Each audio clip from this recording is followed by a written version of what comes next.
Hello दोस्तों, investment अब शुरू चैनल में आपका स्वागत है। तो आज हम लोग एक खास सब्जेक्ट के बारे में बात करने वाले हैं।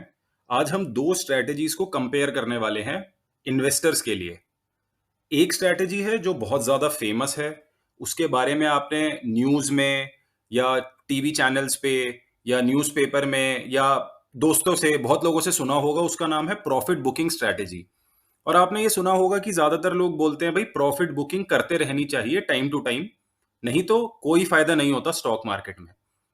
और दूसरी स्ट्रैटेजी है जो शायद आपने कभी सुनी ही ना हो, उसका नाम है लॉस कटिंग स्ट्रैटेजी। तो आज हम इन दोनों स्ट्रैटेजीज को कंपेयर करेंगे और देखेंगे कि भाई प्रॉफिट बुकिंग स्ट्रैटेजी अच्छी होती है या लॉस कटिंग स्ट्रैटेजी अच्छी होती है। तो चलिए अब हम आगे बढ़ते हैं। कौन सी स्ट्रैटेजी ज्यादा बेटर है, प्रॉफिट बुकिंग या लॉस कटिंग? अब जिनको नहीं पता कि प्रॉफिट बुकिंग और लॉस कटिंग का मतलब क्या होता है, इसको मैं थोड़ा सा शॉर्ट में समझा देता हूं। प्रॉफिट बुकिंग स्ट्रैटेजी का मतलब ये होता है, आप कोई भी स्टॉक खरीदते हैं, जब वो थोड़ा अमाउंट बढ़ जाता है उसमें आप प्रॉफिट बुक कर लेते हैं, या जिसको पार्शियल प्रॉफिट बुकिंग या फुल प्रॉफिट बुकिंग भी बोलते हैं। तो कई लोग ऐसे होते हैं, जब वो स्टॉक लेते हैं वो 5%, 10%, 15% चढ़ जाता है, तो वो लोग प्रॉफिट बुक कर लेते हैं। लॉस कटिंग स्ट्रैटेजी इसकी एग्जैक्ट उल्टा होती है। लॉस कटिंग स्ट्रैटेजी का मतलब यह होता है, आपने कोई भी स्टॉक लिया, जब वो स्टॉक 5%, 10%, 15%, आपने जो भी एक लिमिट सेट करी है, जब वो उतना गिर जाएगा उस समय आप लॉस को कट कर देंगे। तो प्रॉफिट बुकिंग स्ट्रैटेजी मतलब आपने स्टॉक लिया, वो थोड़ा सा ऊपर चढ़ा, आप प्रॉफिट अपना निकाल लेंगे। लॉस कटिंग स्ट्रैटेजी में आपने एक स्टॉक लिया, स्टॉक नीचे गिरा, आप उसमें लॉस बुक कर लेंगे। तो चलिए बताइए कि कौन सी वाली स्ट्रैटेजी आपके हिसाब से बेटर होनी चाहिए। मैं थोड़ा 5 सेकंड देता हूं आपको, और बहुत ही ऑब्वियस सा आंसर है, कोई भी बता सकता है कि कौन सी स्ट्रैटेजी बेटर होगी। तो थोड़ा सा सोचिए और इसके बारे में बताइए। तो चलिए जानते हैं कौन सी स्ट्रैटेजी बेटर है। आंसर बहुत ऑब्वियस सा है। So the answer is loss cutting strategy. I know कि ज्यादातर लोग यहां पे हैरान होंगे कि भाई प्रॉफिट बुक करने में लॉस कैसे होगा? प्रॉफिट बुकिंग स्ट्रैटेजी तो अच्छी होनी चाहिए ना। कोई भी मैंने स्टॉक लिया, मैं उसमें अगर प्रॉफिट बुक करूंगा तो मैं प्रॉफिट कमाऊंगा। वहीं अगर मैं किसी भी स्टॉक में लॉस में एग्जिट करूंगा तो मैं तो लॉस लूंगा। तो आखिर लॉस कटिंग स्ट्रैटेजी बेटर कैसे है? तो चलिए इसको थोड़ा सा हम डिटेल में समझते हैं। मान लीजिए कि दो इन्वेस्टर्स हैं, एक है राम और एक है श्याम। राम को हमेशा प्रॉफिट बुकिंग स्ट्रैटेजी पसंद है। राम कोई भी स्टॉक लेता है उसमें वो प्रॉफिट बुक करने की कोशिश करता है। वहीं दूसरी तरफ Shyam loss cutting strategy follow करता है। वो कोई भी स्टॉक लेता है तो वो हमेशा लॉस को कम से कम रखने की कोशिश करता है। अब दोनों के स्टॉक्स और दोनों की स्ट्रैटेजी को समझ लेते हैं। तो राम और श्याम दोनों ने 1 लाख रुपए 5 स्टॉक्स में डिवाइड कर दिए। स्टॉक ए से लेकर के ई तक हैं, और राम ने और श्याम ने दोनों ने 20-20 हजार रुपए हर स्टॉक में इन्वेस्ट किए। 5 स्टॉक में 20 हजार रुपए इन्वेस्ट किए हैं, टोटल हो गया 1 लाख रुपए। राम की स्ट्रैटेजी ये है कि कोई भी स्टॉक जब 50% का प्रॉफिट दे दे, 50% का रिटर्न दे दे, तब राम उसमें प्रॉफिट बुक कर लेता है। वहीं श्याम की स्ट्रैटेजी ये है कि जब कोई भी स्टॉक 50% गिर जाए, 50% जब कोई भी स्टॉक गिर जाए, तो श्याम उसमें लॉस को कट कर देता है। तो अब आप ये सोच रहे होंगे कि यार लॉस कटिंग स्ट्रैटेजी थोड़ा अजीब सी लग रही है, 50% का लॉस कौन लेना चाहता है? मान लीजिए 20 हजार का स्टॉक है, वो 50% गिर गया, तो मुझे तो 10 हजार का लॉस हो जाएगा। और वहीं पर ही अगर यहां पर कोई स्टॉक 50% बढ़ गया, तो मुझे तो सीधा सीधा 10 हजार का प्रॉफिट है। तो लॉस कटिंग स्ट्रैटेजी बेटर कैसे होगी? तो चलिए हम आगे जानते हैं। अब हम जानते हैं कि ये जो 5 स्टॉक्स हैं, इनके इन्वेस्टमेंट रिटर्न्स कैसे रहे। तो यहां पर मैंने कुछ रैंडम रिटर्न्स लिए हैं। आप चाहे तो इस चीज को दोबारा रिपीट कर सकते हैं अपने मन के रिटर्न से। लेकिन अगर आप अपने पोर्टफोलियो में जाकर के देखेंगे और आप रैंडमली कुछ स्टॉक्स को उठा करके देखेंगे, तो कुछ इसी तरीके का बिहेवियर होगा। मान लीजिए आपने 1 या 2 साल पहले या 3 साल पहले कोई भी एक पोर्टफोलियो बनाया हो, उसमें आपके कुछ स्टॉक्स ऐसे होंगे जो 3 गुना 4 गुना हो गए होंगे, कुछ स्टॉक्स ऐसे होंगे जो 2 गुना हो गए होंगे, कुछ स्टॉक्स हो सकता है वहीं के वहीं पड़े हो, उन्होंने कुछ किया ही नहीं, कुछ स्टॉक्स लॉस दे रहे होंगे और कुछ स्टॉक्स बहुत ज्यादा लॉस दे रहे होंगे।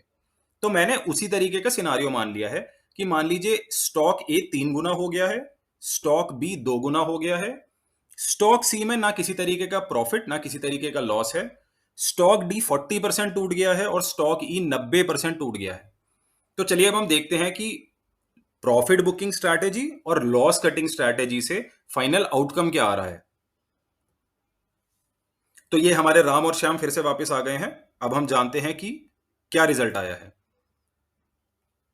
तो देखिए स्टॉक ए 3 गुना हुआ था, लेकिन राम 50% प्रॉफिट लेकर के निकल गया क्योंकि राम प्रॉफिट बुकिंग स्ट्रैटेजी में बिलीव करता है। तो उसने स्टॉक ए में 20,000 के 30,000 बना दिए। उसी तरह स्टॉक बी 2 गुना हो गया, लेकिन राम फिर से 50% प्रॉफिट लेकर के निकल गया। स्टॉक सी बिल्कुल हिला ही नहीं, तो उसमें किसी तरीके का प्रॉफिट नहीं बना। स्टॉक डी स्टॉक डी में राम को 40% का लॉस हुआ, तो वो वाला जो स्टॉक है वो उसमें 20,000 के सिर्फ 12,000 रह गए। और स्टॉक ई जो सबसे ज्यादा गिरा है, जिसमें 90% का लॉस हुआ है, राम ने पूरा का पूरा लॉस उठाया है और 20,000 के केवल 2,000 रह गए। तो राम का टोटल बनता है 94,000। 1 लाख रुपए लगाए थे और 94,000 रुपए बचे हैं, यानी कि राम ने टोटल 6% का लॉस लिया है। अब दूसरी तरफ श्याम को देखते हैं। श्याम का जो स्टॉक ए है वो 3 गुना हुआ, तो उसने पूरा का पूरा प्रॉफिट कमाया। उसका रिटर्न यहां पर 200% का रिटर्न है। 20,000 के हुए 60,000। स्टॉक बी जो डबल हुआ है, वहां 20,000 के हुए 40,000।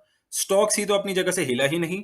स्टॉक डी में श्याम ने लिया 40% का लॉस, और स्टॉक ई जहां पर राम ने 90% का लॉस लिया था, वहां पर श्याम ने 50% का लॉस लिया है केवल, क्योंकि यही है लॉस कटिंग स्ट्रैटेजी।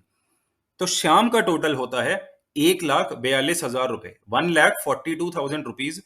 और 1 लाख की इनिशियल इन्वेस्टमेंट पे श्याम ने कमाया 42% का प्रॉफिट। तो इस तरह से आप देख सकते हैं कि प्रॉफिट बुकिंग स्ट्रैटेजी में जो भी स्टॉक्स लंबी दूरी कवर करते हैं, उसमें तो हम पहले निकल जाते हैं। लेकिन जो भी स्टॉक्स एकदम थर्ड क्लास स्टॉक्स होते हैं, उनको हम रख के बैठे रहते हैं। वहीं पर ही लॉस कटिंग स्ट्रैटेजी में जो स्टॉक्स लंबी पारी खेलते हैं, हम उनके साथ बने रहते हैं, और जो स्टॉक्स बेकार होते हैं उसमें हम अपनी कैपिटल को प्रोटेक्ट करते हैं। अब मैं जानता हूं कि आप लोग क्या सोच रहे होंगे। आप लोग सोच रहे होंगे कि इसने ना बस अपने आप को प्रूव करने के लिए स्टॉक के रिटर्न्स उस तरीके से लिए हैं। अगर स्टॉक भी 2 गुने की जगह 3 गुना होता तो, अगर स्टॉक ई 90% की जगह 75% डाउन होता तो मैं आपको एक बात बता दूं, आप खुद से ये ट्राई कर सकते हैं। आप ट्राई कर लीजिए कि एक स्टॉक 2% की जगह आप 2 गुना की जगह आप 1.5 गुना ऊपर कर लीजिए। आप कितना भी फेवर देने की कोशिश करिए, ये वाली strategy majority of the time आपको खराब रिटर्न देगी। लॉस कटिंग स्ट्रैटेजी आपको हमेशा अच्छे रिटर्न्स देगी। तो लॉस कटिंग स्ट्रैटेजी अच्छी क्यों है, उसकी हम समरी देख लेते हैं। सबसे पहला, बड़े लॉसेस से आप बच जाते हैं।